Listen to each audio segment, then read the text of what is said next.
दोस्तों, वोटर अधिकार यात्रा के समापन वाले दिन आज राहुल गांधी बेहद आक्रामक अंदाज में नजर आए। एटम बम फोड़ने के बाद राहुल गांधी ने चुनाव को लेकर के, वोट चोरी को लेकर के जो एटम बम फोड़ा था, अब राहुल गांधी ने हाइड्रोजन बम फोड़ने की बात कह दी है। और राहुल गांधी ने सिर्फ यही नहीं कहा, उन्होंने ये भी कहा कि जिस दिन ये हाइड्रोजन बम फूटेगा उस दिन नरेंद्र मोदी कहीं शक्ल नहीं दिखा पाएंगे। और आज मल्लिकार्जुन खड़गे भी बेहद आक्रामक नजर आए। दोस्तों, आज ये जो यात्रा का समापन था, ये दिन बेहद महत्वपूर्ण रहा। इस दिन पूरा इंडिया गठबंधन एक साथ एक मंच पर एक ही नारा लगाता रहा कि वोट चोर गद्दी छोड़। और आज तेजस्वी यादव ने नया नारा दे दिया। दोस्तों, वोट चोर गद्दी छोड़ का नारा तो भाजपा के कान में तेजाब की तरह लग ही रहा था, लेकिन अब ये नया नारा कहां तक जाएगा, क्योंकि तेजस्वी यादव ने कह दिया देश का भूत, तो लोगों ने उनका साथ देते हुए कह दिया मोदी का झूठ। इसके पीछे सारे शोर शांत हो गए। बिहार का ये समापन वाला दिन, वोटर अधिकार यात्रा का समापन वाला दिन बहुत बड़ा संदेश लेकर गया है।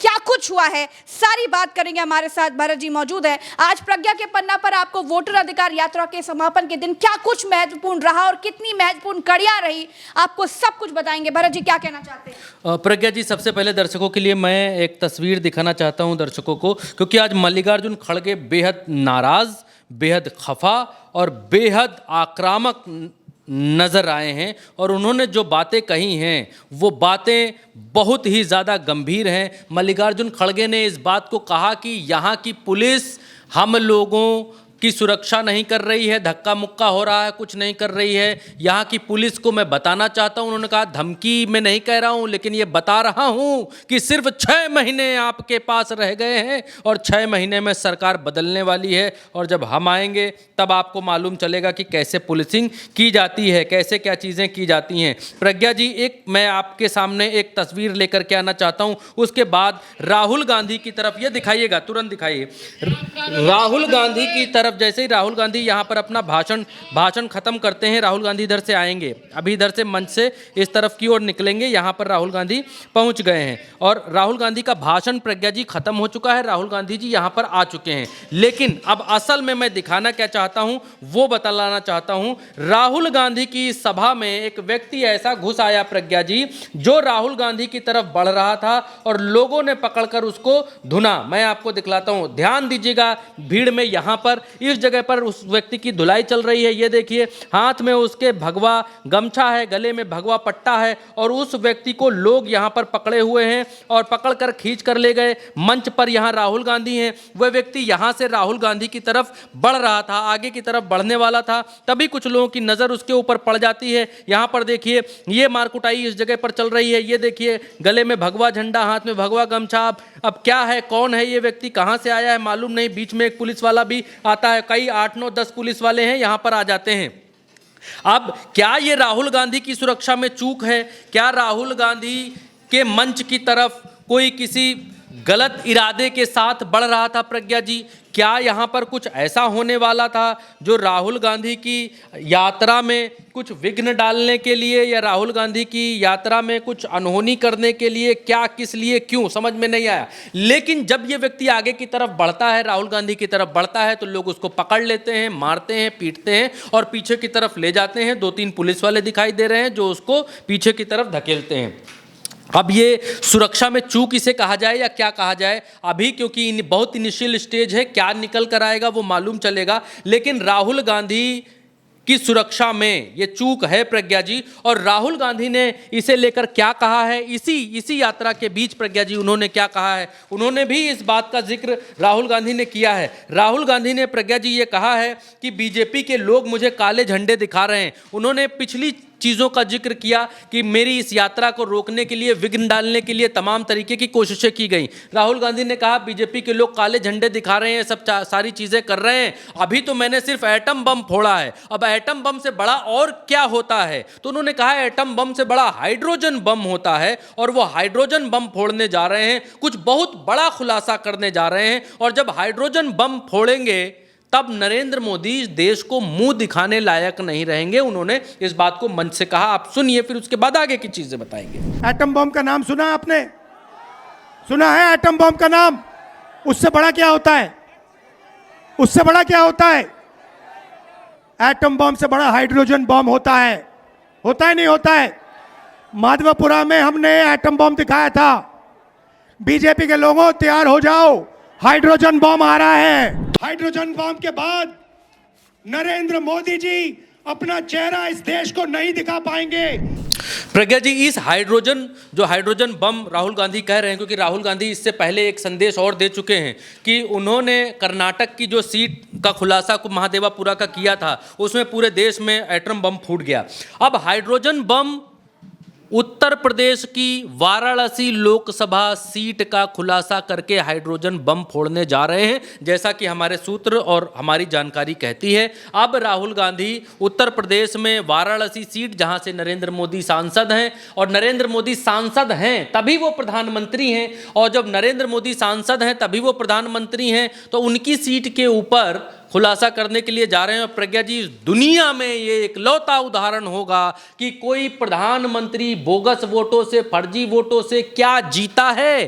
क्या प्रधानमंत्री खुद सांसद फर्जी वोटों से बने हैं? अगर ये खुलासा हो जाता है तो खुलासा हो जाता है। अगर नरेंद्र मोदी की सीट पर 10,000, 5,000, 8,000, 10,000, 20,000, 50,000 वोटर भी फर्जी निकल आते हैं प्रज्ञा जी, क्योंकि महादेवा सीट के ऊपर 1 लाख फर्जी वोटर निकले थे, तो यह हाइड्रोजन बम से कम नहीं होगा। और ये हाइड्रोजन बम जो लोग कह रहे हैं, सिर्फ हाइड्रोजन बम की बात नहीं है प्रज्ञा जी, बात फिर प्रधानमंत्री के पद तक आएगी।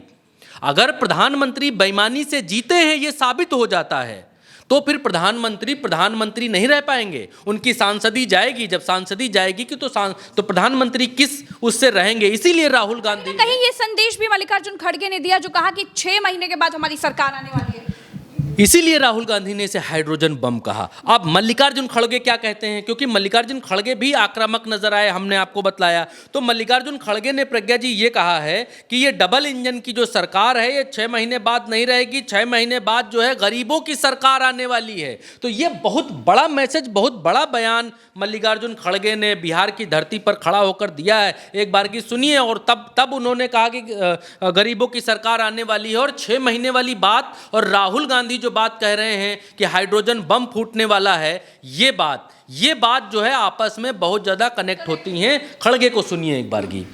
ये डबल इंजन की सरकार 6 महीने के बाद नहीं रहेगी।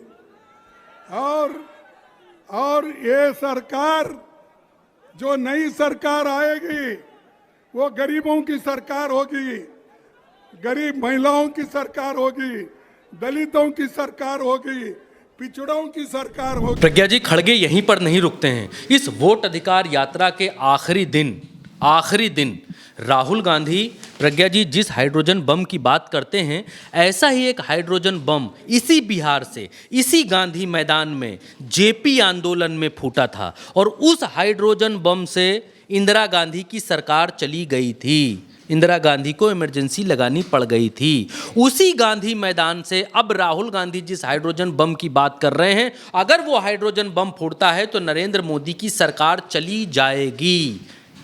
अगर नरेंद्र मोदी सांसद नहीं रहेंगे तो प्रधानमंत्री भी नहीं रह पाएंगे, बनारस में अगर फर्जी वोटों का मामला सामने आता है। इसके अलावा प्रज्ञा जी, एक चीज़ मैं और आपको कहना चाहता हूं, आपका ध्यान एक तरफ और आकर्षित करना चाहता हूं, क्योंकि ये जो कड़ियां हैं आपस में जुड़ती हुई दिखाई दे रही हैं। खड़गे ने इससे आगे बढ़ते हुए एक बात और कही दोस्तों, वो ये कहा कि नीतीश कुमार जो अपने आप को अब तक सोशलिस्ट कहते थे, जो नीतीश कुमार अब तक सोशलिज्म, समाजवाद की बात करते थे, वो नीतीश कुमार अब भाजपा और आरएसएस की झोली में जाकर बैठ गए हैं। और बहुत बड़ी बात ये कही उन्होंने कि आरएसएस नीतीश कुमार को वहीं फेंकेगी जहां पर कचरा फेंका जाता है। सुनिए, ये बहुत बड़ा संदेश है। नीतीश कुमार जी, वो एक जमाने में सोशलिस्ट की बात करते थे, सारे हिंदुस्तान में फिर के लोहिया का गुण गाते थे, जॉर्ज फर्नांडिस का गुण गाते थे, दूसरे नेताओं का गुण गाते थे। कहां गए वो? कहां सोशलिस्ट के विचार गए? अरे अब तो जाकर आपने बीजेपी के झोली में गिरे हैं, आरएसएस के झोली में गिरे हैं। और ये आरएसएस आपको वही फेंकेगी जहां कचरे को फेंकते हैं। तो मल्लिकार्जुन खड़गे ने नीतीश कुमार को एक तरफ संदेश दिया है प्रज्ञा जी, दूसरी तरफ बी सुदर्शन रेड्डी जो कि उपराष्ट्रपति पद के उम्मीदवार हैं, उन्होंने नायडू से बात की है। एक तरफ खड़गे नीतीश को तोड़ने की कोशिश कर रहे हैं, डाउन करने की कोशिश कर रहे हैं कि आपका क्या होने वाला है भविष्य में, आपका भविष्य क्या है। दूसरी तरफ बी सुदर्शन रेड्डी नायडू से बात कर रहे हैं। और याद रखिए प्रज्ञा जी, नीतीश और नायडू यही वो दो बैसाखियां हैं जिन दो बैसाखियों के दम पर नरेंद्र मोदी सरकार चल रही है। तो ओवरऑल आप जब देखेंगे तब ये पाएंगे कि बी सुदर्शन रेड्डी नायडू से बात कर रहे हैं, खड़गे नीतीश को बतला रहे हैं उनका भविष्य क्या है, और राहुल गांधी नरेंद्र मोदी की जड़ यानी बनारस के ऊपर वार कर रहे हैं। और वो ये साबित करना चाहते हैं कि बनारस के भीतर भी कुछ गड़बड़ हुआ है। एक चीज़ और है प्रज्ञा जी, मैं क्योंकि खड़गे को मैंने इससे पहले इतना आक्रामक कभी देखा नहीं है, बिल्कुल ठीक बात। रैलियों में बहुत कम देखा है। हालांकि उपराष्ट्रपति धनखड़ से बहस होती हुई हमने देखी है। बड़ी ईमानदारी से प्रज्ञा जी मैं इस बात को कह रहा हूँ क्योंकि मैं पिछले 15 दिन से इस यात्रा को देख रहा हूँ, लोगों के भाषण देख रहा हूँ। मेरा लगभग इस पत्रकारिता में 19-20 साल का करियर होने जा रहा है। मैंने खड़गे को जितना एज अ सांसद, जितना दक्षिण भारत की पॉलिटिक्स में, और जितना जब से वो दिल्ली की राजनीति में जब से आए हैं, जब से कांग्रेस में लाइमलाइट में आए हैं, तब से मैंने इतना आक्रामक कभी नहीं देखा है। खड़गे ने आज जैसे राहुल गांधी नारा लगवाते हैं, सुनिए, जैसे राहुल गांधी वोट चोर गद्दी छोड़कर नारा लगवाते हैं, राहुल गांधी का सुनिए। वोट चोर, वोट चोर, वोट चोर। ठीक, आज तेजस्वी यादव ने नारा लगवाया कि तेजस्वी यादव ने जो नारा देश लगवाया, का भूत मोदी का झूठ। हाँ, देश का भूत मोदी का झूठ, वोट चोर गद्दी छोड़। तेजस्वी यादव को सुनिए। हम बोलेंगे देश का भूत, आप बोलना मोदी का झूठ। देश का भूत, देश का भूत, देश का भूत। वोट चोर, वोट चोर, वोट चोर। तेजी से बोलिए, वोट चोर, वोट चोर, वोट चोर, वोट चोर। अब इन दोनों लोगों को आपने सुन लिया, अब आप खड़गे को सुनिए। खड़गे यहां पर इन दोनों लोगों के ऊपर, जो उम्र में इनसे जवान हैं, जिनके भीतर जो है खून उबाल मार रहा है, इन दोनों के अलावा अब खड़गे को सुनिए तो आप पहचान पाएंगे, जान पाएंगे कि खड़गे कितना ज़्यादा आक्रामक थे। खड़गे ने, प्रज्ञा जी, नारा लगाया वोट चोरी नहीं चलेगी, उन्होंने नारा लगाया तो दूसरी तरफ से आवाज़ थोड़ी कम आई। खड़गे ने कहा कि मैं 84 साल का हो गया हूँ, तब मैं इतनी जोर जोर से नारा लगा रहा हूँ, और आप लोग ये क्या है जी, आप जो है ये सब म्याऊं म्याऊं कर रहे हैं।